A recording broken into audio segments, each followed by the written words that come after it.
मान्यवर, इस ढंग की बात मैं दावे के साथ कहता हूं, अगर किसी भाजपा के नेता ने बोल दिया होता तो जैसे वो एक गाना था ना, आरा हिले छपरा हिले, ये दिल्ली मुंबई नहीं लंदन न्यूयॉर्क हिल गया होता, दुनिया के समुद्रों में सुनामी आ गई होती, पर आपने उनको विधानसभा का अध्यक्ष बना दिया।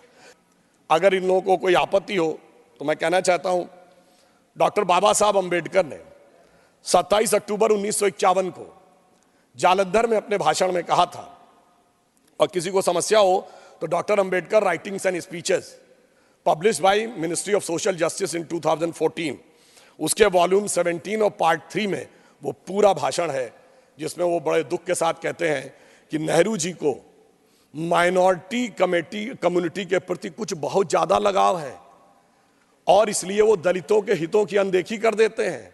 उन्होंने कहा कि मैं इस बात के विरोध में नहीं हूं कि मुस्लिमों को नहीं मिलना चाहिए, परंतु दलितों की कीमत पर मिले, मुझे इस बात का बहुत दुख है। और मैं उनका वर्ड कोट करना चाहता हूं। उन्होंने कहा कि नेहरू जी पिछले 20 साल से इस देश के सबसे बड़े नेताओं में से एक हैं। उन्होंने 2000 से अधिक भाषण दिए होंगे और उसमें उन्होंने अनेक बार मुस्लिम समाज के लिए बहुत सारी बातें कही हैं, मगर दलितों के लिए उनको वो देखने को नहीं मिलता। और उनका जो वर्ड है कि मैं मुस्लिमों की उपेक्षा नहीं होनी चाहिए, ये मेरा विचार है, परंतु मुस्लिमों को दलितों की कीमत के ऊपर आनंद करवाया जाए, यह मैं उचित नहीं मानता, क्योंकि दलितों को अधिक सुरक्षा की आवश्यकता है। ये डॉक्टर अंबेडकर के स्पीचेस में लिखा हुआ है। और आज वैसे एक और बात बता दूं मान्यवर, आज ये लोग अपने हिसाब से कैसे बदलाव करते हैं।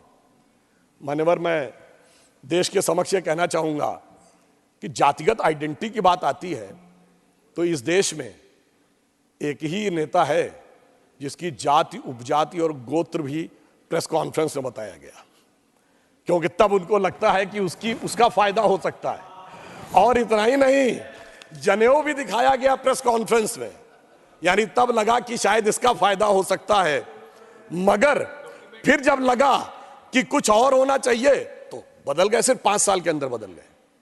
और मैं ये भी बात बताना चाहता हूं मान्यवर, जब ये लोग जातिगत विषय की बात करते हैं तो ये भी एक संयोग, इसको अन्यथा न ले। ऑन द लाइटर नोट मैं कहता हूं, इस देश में एक ही प्रधानमंत्री हुए जिन्होंने अपनी जातिवाचक संज्ञा अपने नाम के आगे लगाई।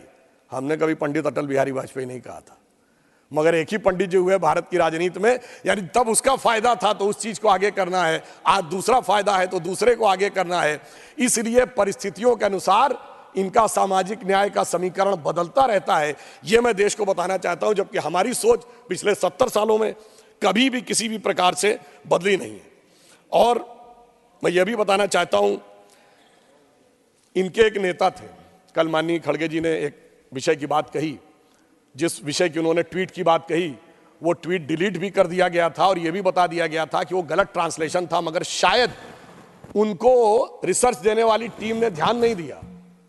वो जिस सीएम के बारे में बता रहे थे वो जानते हैं किसका ट्वीट लिख रहे थे?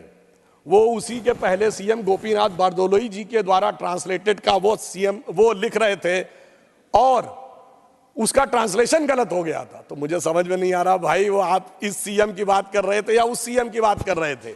इसलिए कई बार ऐसा हो जाता है कि उस विषय की जानकारी आधी अधूरी होने के कारण यह समस्या आती। मगर मैं ये भी याद दिलाना चाहता हूं, इसी कांग्रेस पार्टी के एक नेता थे, आवश्यकता होगी तो मैं जगह का नाम, वर्ष तो बता ही देता हूं, 2018 में विधानसभा चुनाव में, और इसका न्यूज भी अवेलेबल है, वीडियो भी अवेलेबल है सोशल मीडिया पे, मोदी जी का नाम लेके हिंदू धर्म के बारे में कहते हैं, ये इनकी जाति क्या है पता है आपको? इनको हिंदू धर्म के बारे में पता है। फिर उमा भारती जी का नाम लेते हैं, फिर हमारे और ओबीसी नेताओं का नाम लेते हैं, फिर कहते हैं इनको कुछ पता होता है, फिर अपनी जाति का नाम लेते हैं, ये सिर्फ हमको पता होता है। मान्यवर, इस ढंग की बात मैं दावे के साथ कहता हूं, अगर किसी भाजपा के नेता ने बोल दिया होता तो जैसे वो एक गाना था ना, आरा हिले छपरा हिले, ये दिल्ली मुंबई नहीं लंदन न्यूयॉर्क हिल गया होता, दुनिया के समुद्रों में सुनामी आ गई होती, पर आपने उनको विधानसभा का अध्यक्ष बना दिया। यह मैं सिर्फ इसलिए बताना चाहता हूं कि बहुत से ऐसे चेहरे हैं जो मौके पर परिस्थिति के अनुसार ये अपना समय बदलते रहते हैं, और इसके बाद अगर आवश्यकता हो तो ये चीज जाकर वेरीफाई की जा सकती है। और यहां मैं एक और बात भी कहना चाहता हूं कि ये विचार कांग्रेस पार्टी का आज जो है ये हमेशा से था। आज कितने संयोग की बात थी कि जब श्री राम जन्मभूमि का शिलान्यास हो रहा था, तो आपको ध्यान है, शायद हमारे बहुत से लोगों ने ध्यान हो तो मैं बता दूं, 22-23 दिसंबर 1949 की रात को जब श्री रामलला प्रकट हुए थे, तो उसकी सबसे पहली गवाही किसने दी है? यानी जो लाइट दिखी थी वो बताई थी एक यूपी पुलिस का सिपाही था अब्दुल बरकत। अब्दुल बरकत ने यह गवाही दी है कि उसे दिव्य रोशनी दिखाई पड़ी, और उसके बाद जब वो दिव्य रोशनी हटी तो वहां श्री रामलला विराजमान थे।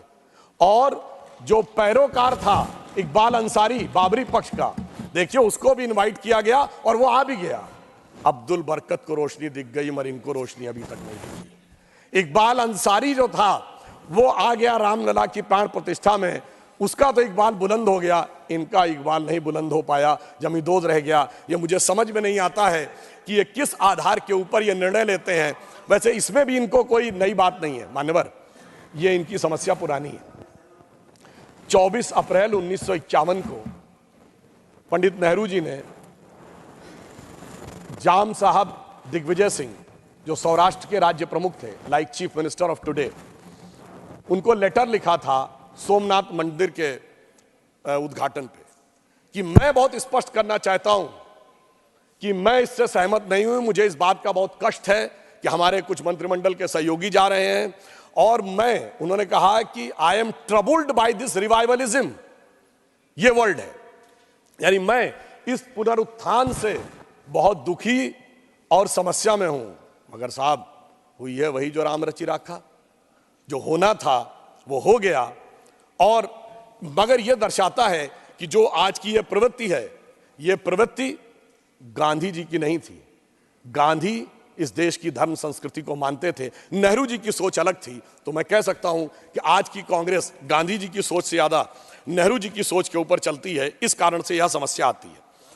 और एक बात मैं और कहना चाहता हूं, मैं एक उदाहरण और कोट करना चाहता हूं मान्यवर, यह भी selected works of Jawaharlal Nehru series 2 volume 17 में है।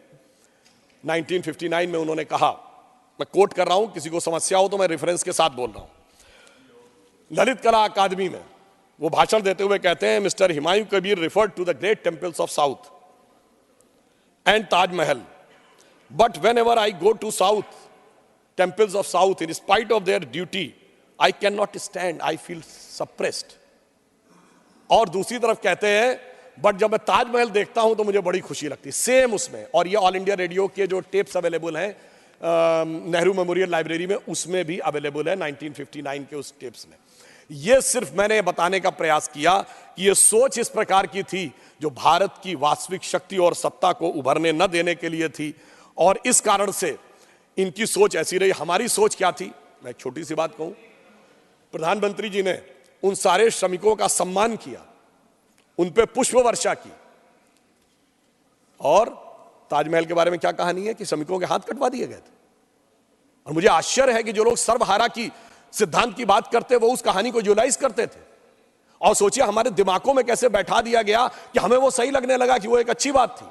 यानी एक प्रधानमंत्री जो एक मंदिर निर्माण में जुड़े हुए श्रमिकों का सम्मान कर रहा, उस पर पुष्प बरसा रहा है, वह तो गलत था, और हाथ कटवाना सही था। मुझे लगता है वो महिमा मंडन करने लायक था, उसे देखने में आनंद की अनुभूति होती थी।